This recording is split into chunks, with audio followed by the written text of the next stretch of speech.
Hi guys, welcome to my channel. Just thought I'd film a quick workshop tour. This is where I make all the models. Don't get me wrong, this is a bit extreme. I didn't start with this. I've worked over getting this for the last 5 years. I basically just started out with a knife and some plastructs, and this is what it's worked itself to. So yeah, I'll go around this way. I've got just a bench grinder. Don't use it very often. I use the wire wheel more often than anything. So yeah, and then I also have a board there for remembering what I've got to do, because it's quite busy at the minute. Under here, it's not really model related. It's just storage for other things. It's a little metal cutting chop saw and a TIG welder. There's also a scroll saw in the back as well, which I used to use quite a lot, but I've got a band saw now. And then here I have my milling machine. It's a Clark, I think it's a 300 type machine. I don't really know, it's really good. I use this quite a lot actually. I've only just got it. I did have a smaller Proxen version. It's good. But this is actually the same price as the Proxen, and it's a lot bigger, so you can do a lot more with it. So yeah, that's that. I've only just got this. Just got to get some bolts to bolt it down, but for what I've used it for, it's fine. I usually just stick some clamps on. I've got a face shield up there with these, and then I've also got the lathe to match. I've got again, this is another new one. Got these at the same time. This is very nice. Again, I had a Proxen lathe because where I used to do my models was a lot smaller before I got this workshop, and it's just capacity, and this is a very nice lathe. I'm going to make a few videos of me turning some parts for the models. It's brilliant for making. So here I've got a ram that I'm making for something. That's for a 390 triple boom I'm making. So yeah, there's that. I've also got this little toolbox. I've just put all the bits in for the lathes. It's all like cutting tools and all that sort of goodness in there. Chucks. There's the clamps and that for the milling machine. Yeah, you get the gist of it. It's all parts for that. Some drill bit sets there as well. A DTI gauge, which is used for making sure the stuff in the chuck is actually on centre. Coming over here, I've got these two sets of drawers. In this top one, it's literally just styrene sheets, just all different thicknesses. And then up top, I've got some more specialist parts like clear styrene, mesh, and then thin styrene, not stuff I don't use too often. And then up there, I've got a hat and then all brass sheet.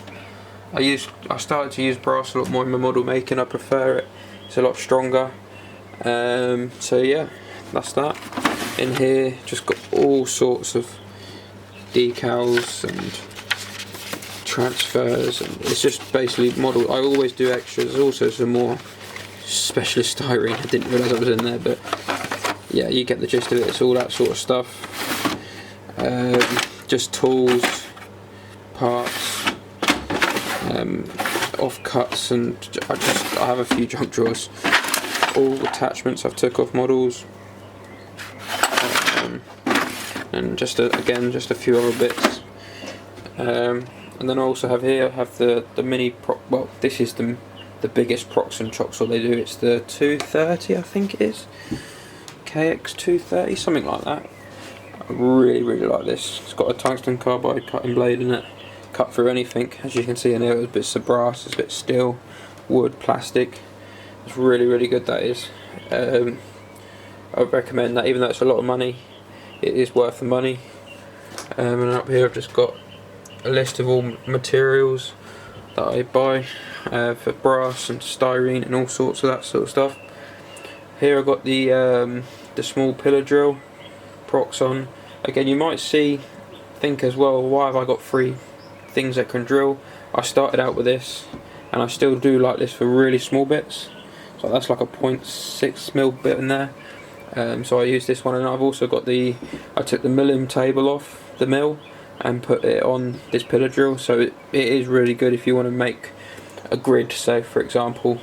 So yeah, that's that. So I don't, as much as I've got a drill bit in that at the minute, I don't really use it for drilling. It was just the fact that I had it in the vise, so I just did it on there. So there's a little vise as well for this pillar drill, which is really good. And then I've got this little 5-inch, I think it is, benchtop disc sander. Again, I think this was like £24 from Lidl. You can't go wrong with Lidl tools. I've got quite a few tools from Lidl's over the years for modelling and for like my day job, and I really can't grumble with them. They are really good. You get what you pay for.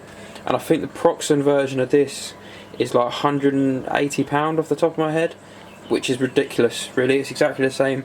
It's variable speed as well, which, oh, it's not plugged in at the minute, but it's variable speed. You can't go wrong. And then, like I say, the Proxen discs actually fit this belt sound, disc sounder, sorry. So it's crazy really. Why spend that when you could buy some other tools? Radio, most important thing. And then I've got this mess. Well, not really a mess, but basically I've got a customer at the minute. He wants a load of these Komatsu PC 360s. They actually start out like this yellow one, and then that's how they come out at the end. So yeah, I'm doing them in batches of 20 at the minute for him. So these are really nice. I'll just show you one out. They're not completely done yet. They've just got the sticker to go on the back, but the ones on the boom is it's got the cylinders are drying over the back. And then I've got a few more models here. Some boxing rings that I've done. Wide tracks as well on this one. I've got a 225 here with decals. Sorry, the lighting's not very good. Yeah, with decals, roto tilt 360 hitch. There's a 250 Hitachi. And then here's another one for the same guy that in America. It's before these Cat 374 high reach demolition telescopic booms. So these booms are actually booms I've designed. They will stay out when they're done. It's just that this is literally one coat of paint of that. This isn't finished yet. I've got a couple more of them, the booms there, and some other bits that I've made. So yeah, got a dozer there for ECL. This is a 132 rubber duck. So I'll just shut these drawers up. 132 rubber duck for Collins, well, for one of their operators. Just doing his trailer at the minute. Some more boom parts, and then a set of tracks for a different 374 I've been working on. This one's a 374F high reach with a telescopic undercarriage. So that's part of that. The other part of it's actually drying. The other part of it's actually drying over on the drying rack. So that's that. And on the desk, this is where the magic happens, I guess. Got all parts and stuff in there. LEDs, Dremel bits, machine parts, and then this stuff here is all Hobby Zone modular organisers. I love them, they're brilliant. So is that big one up there. They're really good. They all connect together with magnets, really easy to put together. I want to eventually have the whole back wall done with them. So yeah, I've got all sorts, just screwdrivers, files, just the normal stuff. All little sanding bits in here, tapes, got in here paintbrushes, tools, yeah, just all sorts of stuff, just to organise it basically. Yeah, so paint racks. Yeah, so and then I've got here is the Proxen 12 volt system. Really good. It's like a 12 volt power bank, and I've got a little, like your standard Dremel, and then this pen sander, which is really good. Really recommend that. Just a bit of guttering for scrap stock. I'm working on a set of handrails at the minute for 374. Coming over here, I've got this is for cutting brass, or rods should I say. Really good. Not necessary again, but this is what I've collected over the years now. These are a few of my models that I've not finished. So yeah, their buckets are for that 132 duck. And then under here I've got a big belt and disc sander. Again, I don't really use this much no more. It was bought when I built the workshop. So yeah, that's that. I've got a load of sheet material. Again, don't really use that, but that's not really what we're here for. Got my camera bag down here, got my drone and that. So the reason you saw the scroll saw under there is because I've got this bandsaw now. So yeah, the logo up there. Does everything I want. I've made this little jig for it with a ruler, and it just makes it so much easier to use. I've got a metal cutting blade in there as well. Got all my clamps up there. Saying is, you can never have enough clamps. Over here I've got my materials rack, styrene, yeah, brass, all sorts of brasses, round, square, angle, rod. Got a load of wood there for making crane mats, and then all of this stuff I buy, it's in bulk, I guess, but you buy them in like 10 packs of 10, like a metre long. There's all sorts of aluminium, brass rod for making cylinders and stuff like that. So yeah, I really like that. Coming over here, I've got another little sander. Again, I had a lot of this stuff for a long time, even before I was doing models. Yeah, so little belt disc sander, brilliant, very inexpensive. I think these are about £100. Really, really good. Another organiser, that's just general stuff in there, screws, nails, things like that. Then I've got my other pillar drill. Yes, another one. Again, I think that was from Screwfix. It's a Titan. I think it's about £180. Really, really good. So yeah. Then next I've got my drying rack. So I've got a few models on here. These are some Hyundai repaints.